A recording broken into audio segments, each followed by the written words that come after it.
अस्सलाम वालेकुम वरहमतुल्लाहि वबरकातुहू। दोस्तों, आउं आहियां अली हसन अब्बासी। किताब आहे तनवीर अब्बासी, कुझु ॾेई वेंदासीं। ख़ाका, इंटरव्यू, मज़मून, इब्यास, सफ़रनामो ऐं शाइरी। एंथोपोलॉजी मुरतब यूसुफ सिंधी। छपाईंदड़ सिंधी अदबी बोर्ड, जाम शोरो सिंध। छापो पहिरियों, साल 2012 ईस्वी। तनवीर अब्बासी, शख़्सियत ऐं फ़न, क़िस्त 14। तनवीर अब्बासीअ जी पंहिंजे असुल ॾांहुं मराजियत। वॾो वहकिरो हिकु। डॉक्टर सहर इमदाद। जीअं इहा ॻाल्हि तय आहे त सिंधु सदाईं नीरे गहरे समुंड ॾांहुं डोड़े थी। जीअं इहा ॻाल्हि तय आहे त वण जी पाड़ सदाईं धरतीअ में वञे थी, त इहा ॻाल्हि बि तय आहे त शाइरीअ जो चश्मो बि सदाईं धरतीअ मां ई फुटी निकिरंदो आहे।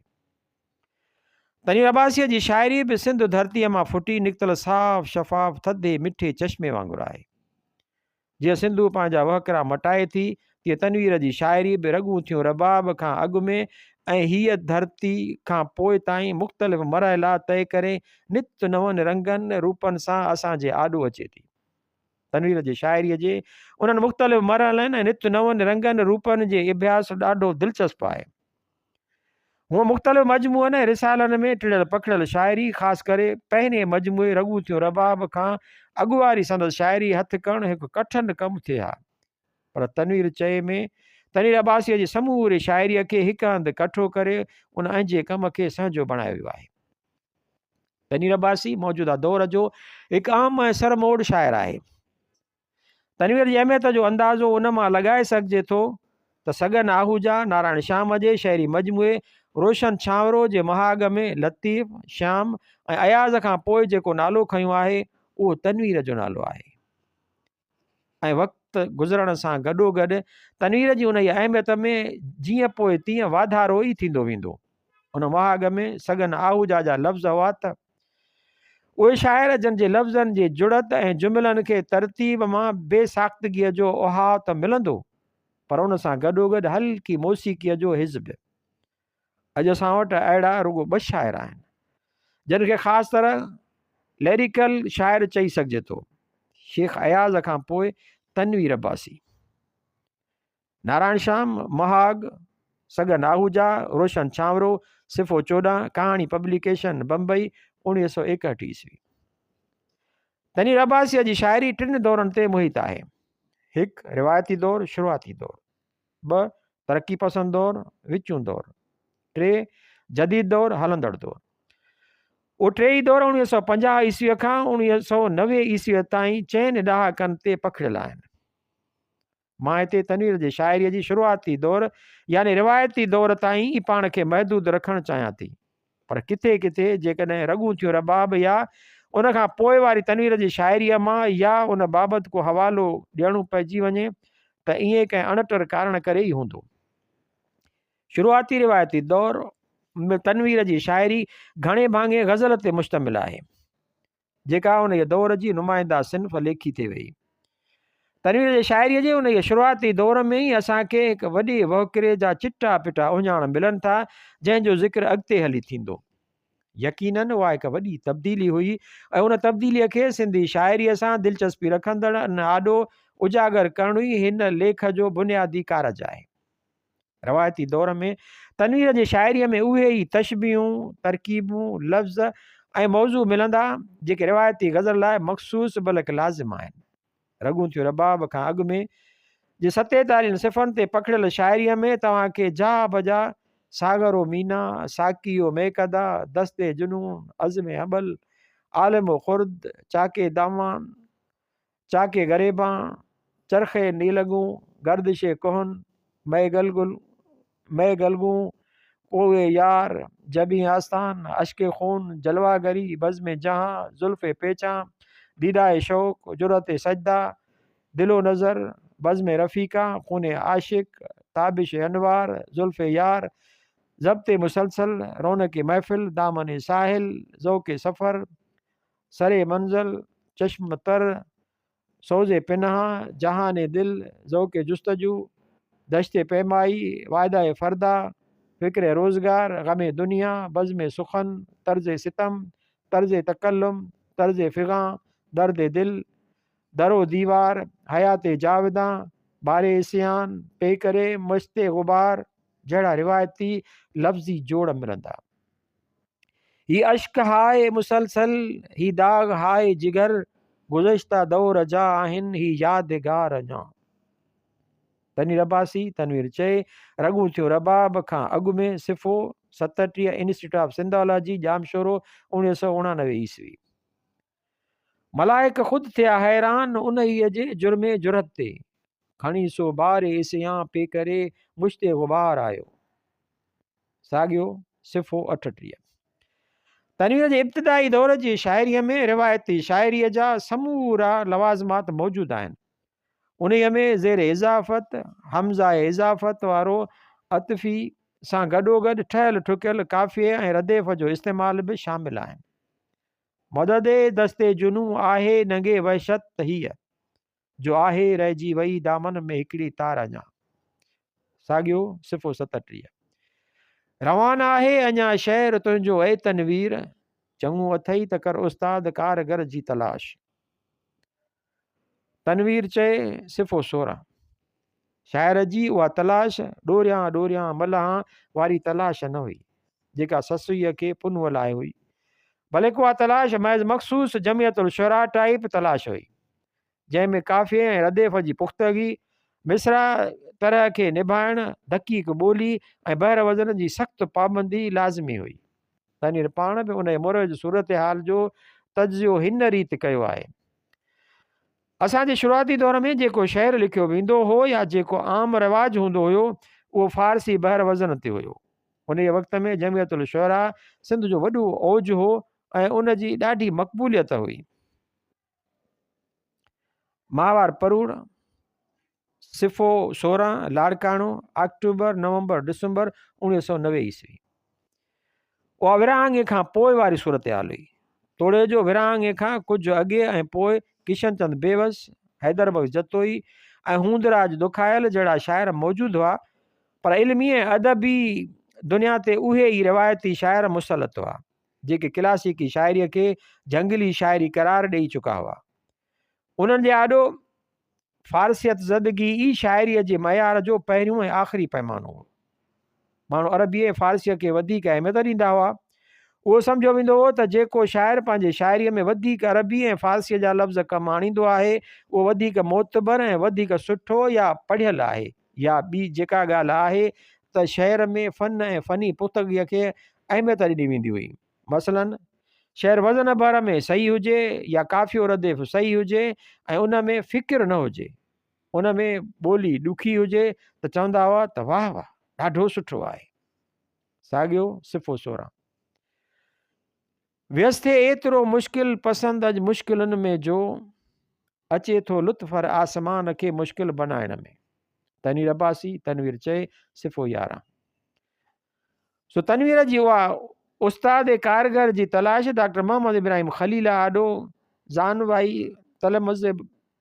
तलमुज़े तह करण ते अची पूरी थिए थी, जंहिंखे उन दौर जे वॾनि शाइरनि मां लेखे थो।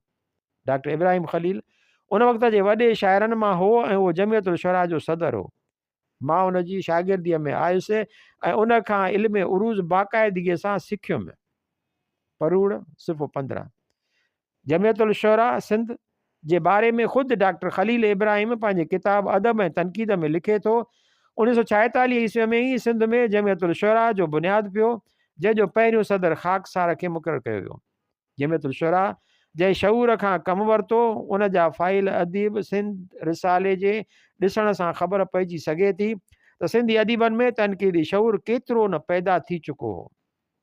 डॉक्टर शेख इब्राहिम खलील अदब ऐं तनक़ीद सिफ़ो 185 ज़ेब अदबी मर्कज़ हैदराबाद। इल्म उरूज़ जे उन बाक़ाइदगी सिखिया तनवीर में नज़म पैदा कयो जेको अॻिते हली शाइरीअ जे टेक्निकी तजुर्बनि में हिन जो मुआविन ऐं मददगार साबित थियो। तनवीर जी शुरूआती शाइरीअ ते हिकु मढ़ियल मग़मूमियत हावी आहे। वञे थी गर्क ग़मे दो जहां में ए दोस्त, जहाने ग़म में अथम अहिड़ी चश्मे तर जी तलाश। तनवीर अब्बासी तनवीर चए सिफ़ो 16। उहा मग़मूमियत संदसि तख़ल्लुस मग़मूम जे हवाले सां आहे। त उन जे सिलसिले में रुगो एतिरो ई चई सघिजे थो त उहा मग़मूमियत बि उन ई दौर जे शाइरीअ जो हिकु मयार हो।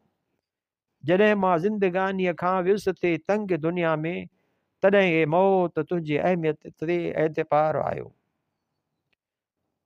साॻियो सिफ़ो 38। ग़म ॾियणु आहे तुंहिंजे ई वस में, अश्क हारण त मुंहिंजो कमु आहे। साॻियो सिफ़ो 33। जेतोणीकि उते अश्क जे जाइ ते लुड़क अची सघे थो, छो त उन जो वज़न फ़ा आहे, पर उन दौर में अश्क खे लुड़क ते तरजीह उन करे बि हुई त अश्क खे लुड़क जे भेट में मुहज़ब करे ॼातो थिए वियो ऐं उहो हिकु रेडीमेड मयार हो। जेके ठहियल ठुकियल या रेडीमेड लफ़्ज़ हूंदा हुआ, जे बहार आहे त पोइ उन सां ख़िज़ा हूंदो, बुलबुल हूंदी त चमन हूंदो, त उहे लफ़्ज़ फेराए फेराए इस्तेमालु करे लिखिया वेंदा हुआ। हालत उहा हूंदी हुई त 50 दीवान पढ़ो, ग़ज़ल साॻी माना वारा हूंदा हुआ। तनवीर अब्बासी, इंटरव्यू परूड़, माहवार, सिफ़ो 15। उहा साॻियाप असांखे तनवीर जी शुरूआती रिवायती ग़ज़लनि में फरावानीअ सां मिलंदी। छॾे न पंहिंजे नशे मन के आ सां साड़े, ख़िज़ा जे वक़्तु न बुलबुल कॾहिं चमन में हुजे। उन साॻियाप जो बुनियादी कारण पंहिंजे मिज़ाज, माहौल, ॿोली, मसइलनि ऐं अहसासनि खां बेगानगी ऐं फितरत खां कटियल हुजण ई हो। छो त उन वक़्तु फितरत खे छॾे मसनूइयत अख़्तियार करण में ई शान रोब ऐं वॾाई हुई। उन सूरत हाल खे ख़ुदि तनवीर पंहिंजे मज़मून जदीद सिंधी शाइरीअ में मुशाहिदे बदिरां मुताले जे असर हेठि शाइरी करणु चयो आहे, जेको संदन तख़लीक़ी क़ुवतुनि, मुशाहिदे जी कमीअ ऐं अहसास जे कुंद हुजण जो ज़ाहिर ज़हूर सबूत हो ऐं मजन तख़लीक़ी क़ुवतुनि जे नापेद हुजण जो दलील पिणु। तनवीर अब्बासी, तनवीर चवे, सिफ़ो 6। ऐं उहो ई सबबु हो जो तनवीर उन महिल ताईं जो कुझु बि हासिलु करे चुको हो, तंहिं मां हू मुतमइन न हो। उहा फ़ारसीअ जी अंधी तक़लीद, मुहावरनि जो वर्जा, ठहियल ठुकियल मौज़ू, सांचनि में लफ़्ज़ ठहकाइण तनवीर ॼातो थिए त ईअं को कारनामो त कोन थींदो। तनवीर अब्बासी, महिराण, 3/4, सिफ़ो 263, सिंधी अदबी बोर्ड, जामशोरो, 1965 ईस्वी। उहो अहसास तनवीर खे तॾहिं बि हो जॾहिं हू ख़ुदि उहा रिवायती तक़लीदी शाइरी करे रहियो हो। कंहिं नए मयार ऐं नए फ़िक्र पैदा करण जी ख़्वाहिश तनवीर जे अंदरि कर मोड़े रही हुई ऐं हिन तॾहिं बि नऊं शहर चवणु थिए चाहियो, वरी बज़ में सुखनि में को नओं मयार पैदा कर, नवां अफ़कार पैदा कर, नवां अशार पैदा कर। ऐं उहो ई कारण आहे जो तनवीर जी रिवायती शाइरीअ जी ॼार सिर्फ़ु 4 साल आहे, 1950 ईस्वीअ खां 1954 ईस्वीअ ताईं। उन्हनि 4 सालनि में तनवीर न रुगो बहिर वज़न सिखियो आहे, उन खे कामयाबीअ सां वर्तायो आहे, बल्कि उन ई अरसे में तनवीर ते केतिरियूं ई हक़ीक़तूं बि मुनकशिफ़ थियूं आहिनि। तरही मुशाइरा थींदा हुआ, जन में तरह ॾींदा हुआ। थियो ईअं जो उन्हनि मुशाइरनि में लिखंदे लिखंदे ऐं उन्हनि में शरीक थींदे थींदे मूंखे महसूसु थियो त उहा शाइरी रुगो वर्जा आहे। तनवीर अब्बासी, इंटरव्यू, माहवार परूड़, सिफ़ो 15। उन वर्जा फ़िक्र खां वांझियल शाइरी, बेमक़सद ऐं बेमाना अंधी तक़लीद जो अहसासु जॾहिं तनवीर जे अंदर में जाॻे थो, तॾहिं हू ॼाणी थो वठे त साहित्य जी हर शाख में तजुर्बो हिकु मुसलसल अमल आहे ऐं जिते ईअं नाहे उते साहित्य हिकु बीठल पाणीअ जो दुॿो थी रहिजी वियो आहे। मुमकिन आहे उन ते चढ़ियल सेवरियल आब मां कन खे ख़ुशबू ईंदी हुजे। को बि तजुर्बो अगरि तजुर्बे ख़ातिर आहे त हू उते ई दॿिजी थो वञे जितां उभिरे थो। अगरि तजुर्बे जी गहराई वसी आहे, जिते फॉर्म ऐं कंटेंट जो पूरो तालमेल आहे, त पोइ उहा रचना हिकु मिसाल थी पवे थी, जितां ॿियूं शाखूं बि फुटनि थियूं। एम कमल, माचिस किथे आहे, सिफ़ो FG, कमल किताबघर, इलासनगर, 1985 ईस्वी। ऐं तनवीर तजुर्बे जो जोखम खणे थो, पंहिंजी धरती ऐं पंहिंजे माण्हुनि ॾांहुं रुजू करे थो ऐं पहिरियों भेरो हिन जी शाइरीअ में सिंध लफ़्ज़ दाख़िल थिए थो। सिंध जेको बि मिटाइण थो घुरे तुंहिंजो वजूद, अहिड़े कम ज़र्फ़ ऐं नादान खे ॾिसी रहंदासीं। तनवीर अब्बासी, तनवीर चए, सिफ़ो 39। हाणे हिन जे दिलि जी शिकस्त तार नगमा इनक़िलाब छेड़ण लाइ आती आहे ऐं रिवायती दौर जे ओपरनि आवाज़नि में बि इन जी रूह ताईं वतन जो आवाज़ु पहुची थो वञे। शायदि पुकारे आ रहियो मुंहिंजो वतन मूंखे। साॻियो सिफ़ो 18। रोज़ हिकिड़ी नई जफ़ा आहे, रोज़ हिकिड़ो नओं सितम आहे, सिंध में नेठि इनक़िलाब ईंदो, मुंहिंजे हथ में अञा कलम आहे। तनीर अब्बासी तनवीर चए सिफ़ो 34। तनवीर ते जॾहिं कलम जी सघ उजागर थिए थी त हिन अॻिते हली उन सां ज़माने जे नासूर लाइ नश्तर वारो कमु वठंदे सिज तरीअ हेठां में लिखियो, असांजो कलम मोहतरम आहे, असांजो कलम हिकु अलम आहे, असांखे कलम जो कसम आहे। तनीर अब्बासी सिज तरीअ हेठां सिफ़ो 74। ईअं तनवीर तकलीद खां तख़लीक़ ॾांहुं ऊंदहि खां सुहाई ॾांहुं अचे थो ऐं तनवीर जे चश्मे नम उन ई माक भिनल सुबुह मुस्तक़बिल जा धुंधला उञाण बणिजे थी, जेको सदियुनि जे डिघे अंधे अंधारी राति हाल जे ओसीड़े खां पोइ तुलू थियण वारो आहे ऐं संदसि कन परे खां ईंदड़ ॾोहीड़े जो सुरीलो ऐं मानूस आवाज़ माज़ी झटे थो वठे। सुबुह जो वक़्तु माक कोहीड़ो, दूर कोई ॾिए थो ॾोहीड़ो, चश्मे नम हाणे थी ॾिसे धुंधलो, जंहिं कढियो सारी राति ओसीड़ो। तनीर अब्बासी तनवीर चए सिफ़ो 22।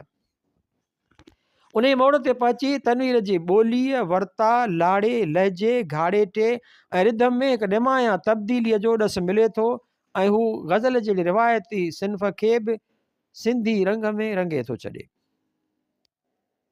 नींहं जो मींहं को वसाए पिरी, बाहि दिलि जी अचे वसाए पिरी, साह के मुंहिंजे जेको सेबाए, गीत अहिड़ो अची ॿुधाए पिरी।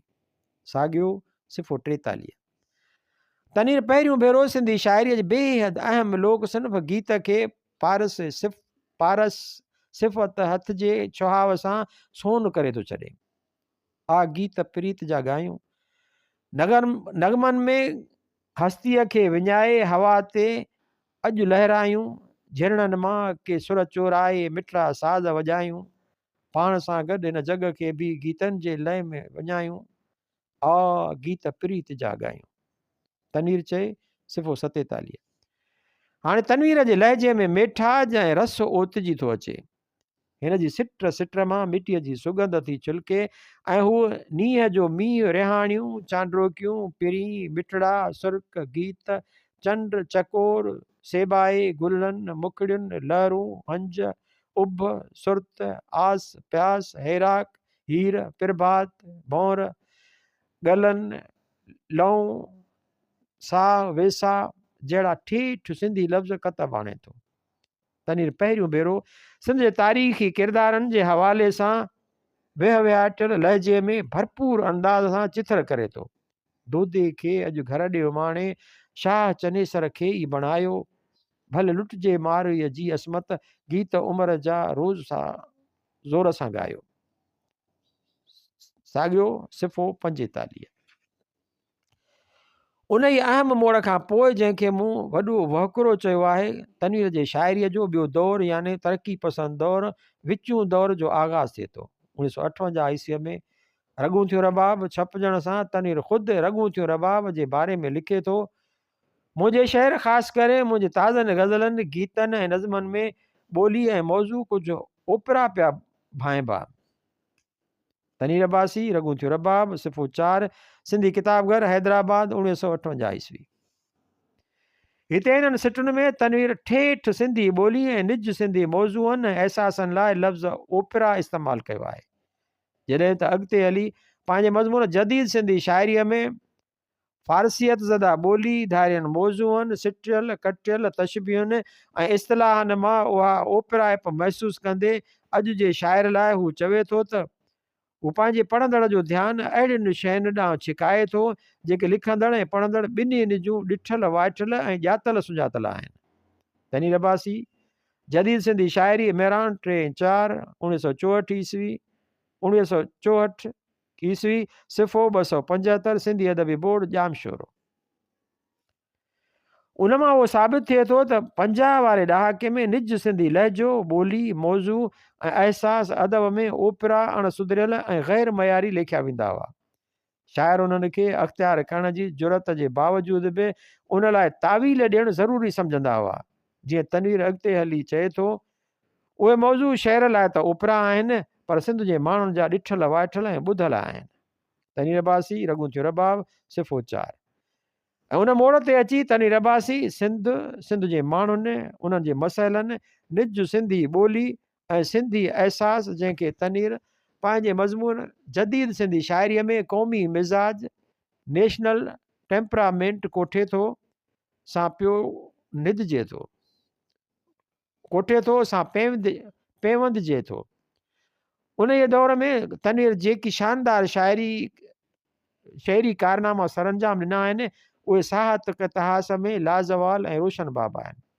उहो हिकु वॾो इनक़लाब हो जंहिं सिंधी ॿोली अदब ऐं शाइरीअ खे हिकु नई रंग में रंगे छॾियो। मददी किताब एम कमल, माचिस किथे आहे, कुमल किताबघर, इलासनगर, 1985 ईस्वी। तनवीर अब्बासी, तनवीर चे, इंस्टीट्यूट ऑफ सिंधालाजी, जामशोरो सिंध, 1989 ईस्वी। नंबर 3 तनवीर अब्बासी, रॻूं थियो रबाब, सिंधी किताबघर, हैदराबाद, 1958 ईस्वी। नंबर 4 तनवीर अब्बासी, सिज तरीअ हेठां, नज़र सन्स, हैदराबाद, सिंध, 1973 ईस्वी। नंबर 5 डॉक्टर शेख इब्राहिम खलील, अदब ऐं तनक़ीद, ज़ेब अदबी मरकज़, हैदराबाद, सिंध, 1975 ईस्वी। नंबर 6 नारायण श्याम, रोशन छांवरो, कहाणी पब्लिकेशन, हैदराबाद, 1961 ईस्वी। नंबर 7 मावार परूड़, अक्टूबर नवंबर दिसंबर, लाड़काणू, 1990 ईस्वी। नंबर 8 मेहरान टिमाही, 3-4, सिंधी अदबी बोर्ड, जामशोरो, 1965 ईस्वी।